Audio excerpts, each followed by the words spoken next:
योद्धा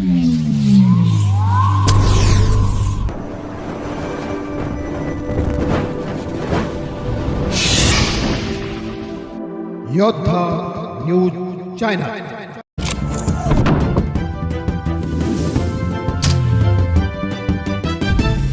खेड तालुक्यातील दुकानांवर आता मराठीचीच पाटी।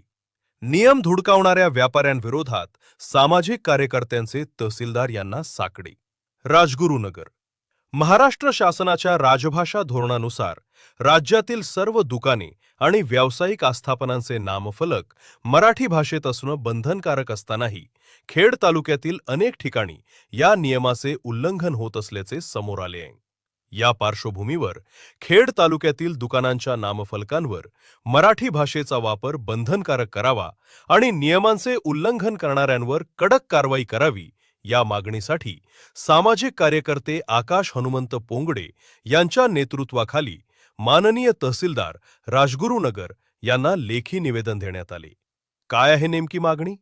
महाराष्ट्र दुकान व आस्थापना नोकरीचे नियमन व सेवा अटी अधिनियम 2017 2022 ची सुधारणामधील कलम 36 अ नुसार प्रत्येक दुकानाची पाटी मराठी देवनागरी लिपीत असणं अनिवार्य आहे।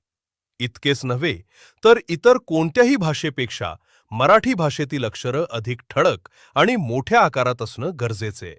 मात्र राजगुरुनगर आणि खेड तालुक्यातील अनेक व्यावसायिक केवळ इंग्रजी भाषेचा वापर करून शासनाच्या नियमांना हरताळ फासत असल्याचं निदर्शनास आले। प्रशासनाला घातले साकडे। निवेदनाद्वारे प्रशासनाकडे खालील प्रमुख मागण्या करण्यात आल्या आहेत। 1. तालुक्यातील सर्व दुकानांचं सर्वेक्षण करून दोषींवर तात्काळ कारवाई करावी। 2. मराठी पाटी न लावणाऱ्या दुकानदारांना नोटिसा बजावून नवीन फलक लावण्याचे आदेश द्यावेत। 3. वारंवार उल्लंघन करणाऱ्यांवर दंडात्मक कारवाई करावी। 4. स्थानिक स्वराज्य संस्थांमार्फत या विषयावर जनजागृती मोहीम राबवावी। या मान्यवरांना देण्यात आली निवेदनाची प्रत। या लढ्याला अधिक बळ मिळावे यासाठी सदर निवेदनाच्या प्रती मुख्यमंत्री देवेंद्र फडणवीस, स्थानिक आमदार बाबाजी काळे, राजगुरुनगरचे नगराध्यक्ष मंगेश गुंडाळ, मुख्याधिकारी तसेच नाभिक संघटनेचे अध्यक्ष यांनाही पाठवण्यात आले आहेत।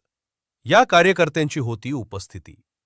मराठी भाषेचा सन्मान राखण्यासाठी आणि राजभाषेच्या संवर्धनासाठी पुकारलेल्या या मोहिमेत सामाजिक कार्यकर्ते आकाश पोंगडे यांच्यासोबत विशाल टाकळकर, अध्यक्ष विश्व हिंदू परिषद खेड तालुका, योगेश पवार, चेतन चव्हाण, संतोष भांगे आणि शिरोलीचे उपसरपंच महेश खंडागळे हे उपस्थित होते।